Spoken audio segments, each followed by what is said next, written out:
The following video is prepared by Jpro Business Training. All about stakeholders, Part 1.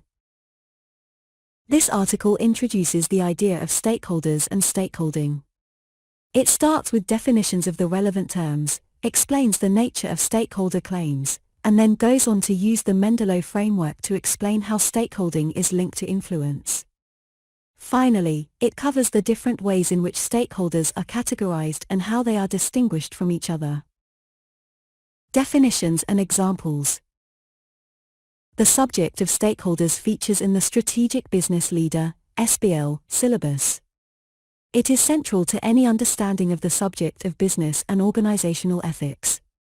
The purpose of this article is to bring all aspects of the subject together so that students new to the field can gain an understanding of what the subject means and how it is constructed as far as ethics is concerned. Any definition of a stakeholder must take into account the stakeholder-organization relationship. The best definition of this is by Freeman, who in 1984 defined a stakeholder as any group or individual who can affect or be affected by the achievement of an organization's objectives. This definition shows the important bidirectionality of stakeholders, that they can be both affected by, and can affect, an organization. Of course, some stakeholders will be in both camps. When we think of stakeholders, it is possible to list many examples, but the ones that usually come to mind are shareholders, management, employees, trade unions, customers, suppliers, and communities. However, larger and more complex organizations can have many more stakeholders than these. Compare, for example, the different complexities of a small organization, such as a corner shop or street trader, with a large international organization such as a major university or ACCA. The first important aspect of stakeholder theory is, therefore, to recognize that stakeholders exist and that the complexity and range of stakeholders relevant to an organization will depend on that organization's size and activities. Stakeholder claims. The reason why stakeholders are important in both business ethics and in strategic analysis is because of the notion of stakeholder claims. A stakeholder does not simply exist, as far as the organization is concerned, but makes demands of it. This is where understanding stakeholding can become more complicated. Essentially, stakeholders want something from an organization. Some want stakeholders to influence what the organization does, those stakeholders who want to affect, and others are, or potentially could be, concerned with the way they are affected by the organization and may want to increase, decrease, or change the way the activities of the organization affect them. One of the problems with identifying stakeholder claims, however, is that some stakeholders may not even know that they have a claim against an organization or may know they have a claim but are unaware of what it is. This brings us to the issue of direct and indirect stakeholder claims. Direct stakeholder claims are made by those with their own voice. These claims are usually unambiguous and are often made directly between the stakeholder and the organization. Stakeholders making direct claims will typically include trade unions, shareholders, employees, customers, suppliers and, in some instances, local communities. Indirect claims are made by those stakeholders unable to make the claim directly because they are, for some reason, inarticulate or voiceless. Although this means they are unable to express their claim direct to the organization, it is important to realize that this does not invalidate their claim. Typical reasons for this lack of expression include the stakeholder being, apparently, powerless, for example an individual customer of a very large organization, not existing yet, for example future generations, having no voice, for example the natural environment, or being remote from the organization, for example producer groups in distant countries. This raises the problem of interpretation. The claim of an indirect stakeholder must be interpreted by someone else in order to be expressed, and it is this interpretation that makes indirect representation problematic.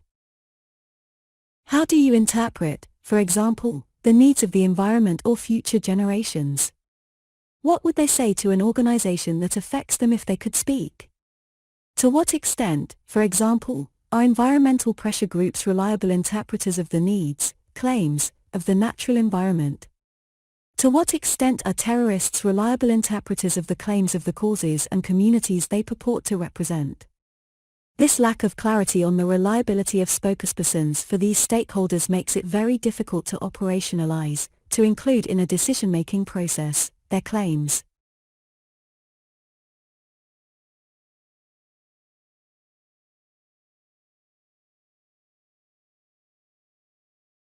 Claims. Back to top. Understanding the influence of each stakeholder, Mendeley. In strategic analysis, the Mendeley framework is often used to attempt to understand the influence that each stakeholder has over an organization's objectives and/or strategy. The idea is to establish which stakeholders have the most influence by estimating each stakeholder's individual power over, and interest in, the organization's affairs. The stakeholders with the highest combination of power and interest are likely to be those with the most actual influence over objectives. Power is the stakeholder's ability to influence objectives, how much they can, while interest is the stakeholder's willingness, how much they care. Influence equals power x interest. There are issues with this approach, however. Although it is a useful basic framework for understanding which stakeholders are likely to be the most influential, it is very hard to find ways of effectively measuring each stakeholder's power and interest. The map generated by the analysis of power and interest, on which stakeholders are plotted accordingly, is not static. Changing events can mean that stakeholders can move around the map with consequent changes to the list of the most influential stakeholders in an organization. The organization's strategy for relating to each stakeholder is determined by the part of the map the stakeholder is in. Those with neither interest nor power, top left, can, according to the framework, be largely ignored, although this does not take into account any moral or ethical considerations. It is simply the stance to take if strategic positioning is the most important objective. Those in the bottom right are the high interest and high power stakeholders, and are, by that very fact, the stakeholders with the highest influence. The question here is how many competing stakeholders reside in that quadrant of the map. If there is only one, for example management, then there is unlikely to be any conflict in a given decision-making situation. If there are several and they disagree on the way forward, there are likely to be difficulties in decision-making and ambiguity over strategic direction. Stakeholders with high interest, i.e. they care a lot, but low power can increase their overall influence by forming coalitions with other stakeholders in order to exert a greater pressure and thereby make themselves more powerful. By moving downwards on the map, because their power has increased by the formation of a coalition, their overall influence is increased. The management strategy for dealing with these stakeholders is to keep informed. Finally, those in the bottom left of the map are those with high power but low interest. All these stakeholders need to do to become influential is to reawaken their interest. This will move them across to the right and into the high influence sector, and so the management strategy for these stakeholders is to keep satisfied. Figure 1, the Mendeley framework. How to categorize stakeholders.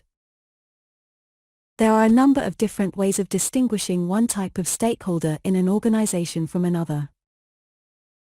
1. Internal and external stakeholders. Perhaps the easiest and most straightforward distinction is between stakeholders inside the organization and those outside. Internal stakeholders will typically include employees and management, whereas external stakeholders will include customers, competitors, suppliers, and so on. Some stakeholders will be more difficult to categorize, such as trade unions that may have elements of both internal and external membership. 2. Narrow and wide stakeholders. Evans and Freeman. Narrow stakeholders are those that are the most affected by the organization's policies and will usually include shareholders, management, employees, suppliers, and customers who are dependent upon the organization's output. Wider stakeholders are those less affected and may typically include government, less dependent customers, the wider community, as opposed to the local community, and other peripheral groups. The Evans and Freeman model may lead some to conclude that an organization has a higher degree of responsibility and accountability to its narrower stakeholders. 3. Primary and secondary stakeholders, Clarkson. According to Clarkson, a primary stakeholder group is one without whose continuing participation the corporation cannot survive as a going concern.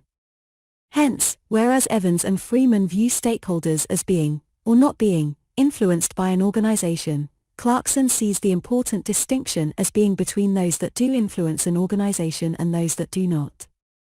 Secondary stakeholders are those that the organization does not directly depend upon for its immediate survival. 4. Active and passive stakeholders, Mahoney, 1994, divided stakeholders into those who are active and those who are passive.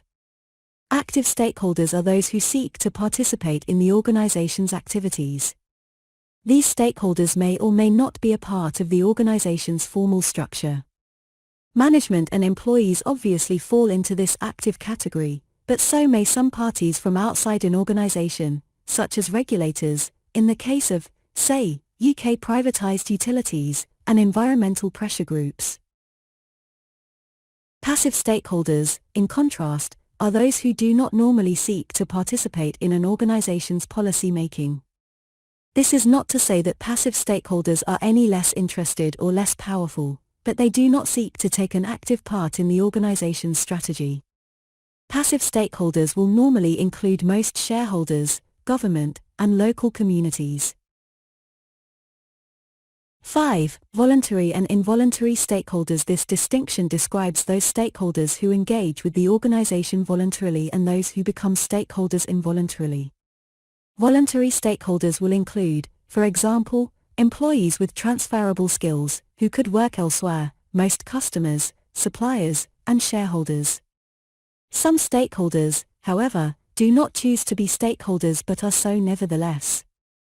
Involuntary stakeholders include those affected by the activities of large organizations, local communities, and neighbors, the natural environment, future generations, and most competitors.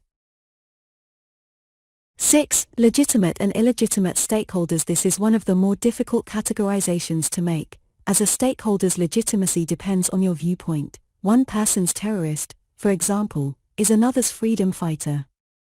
While those with an active economic relationship with an organization will almost always be considered legitimate, others that make claims without such a link, or that have no mandate to make a claim, will be considered illegitimate by some. This means that there is no possible case for taking their views into account when making decisions. While terrorists will usually be considered illegitimate, there is more debate on the legitimacy of the claims of lobby groups, campaigning organizations, and non-governmental charitable organizations. 7. Recognized and unrecognized. By the organization, stakeholders. The categorization by recognition follows on from the debate over legitimacy. If an organization considers a stakeholder's claim to be illegitimate, it is likely that its claim will not be recognized. This means the stakeholder's claim will not be taken into account when the organization makes decisions. 8. Known about and unknown stakeholders. Finally, some stakeholders are known about by the organization in question and others are not. This means, of course, that it is very difficult to recognize whether the claims of unknown stakeholders, for example nameless sea creatures, undiscovered species, communities in close proximity to overseas suppliers, etc., are considered legitimate or not. Some say that it is a moral duty for organizations to seek out all possible stakeholders before a decision is taken, and this can sometimes result in the adoption of minimum impact policies. For example, even though the exact identity of a nameless sea creature is not known, it might still be logical to assume that low emissions can normally be better for such creatures than high emissions. This article is referenced from ACCA Technical Articles.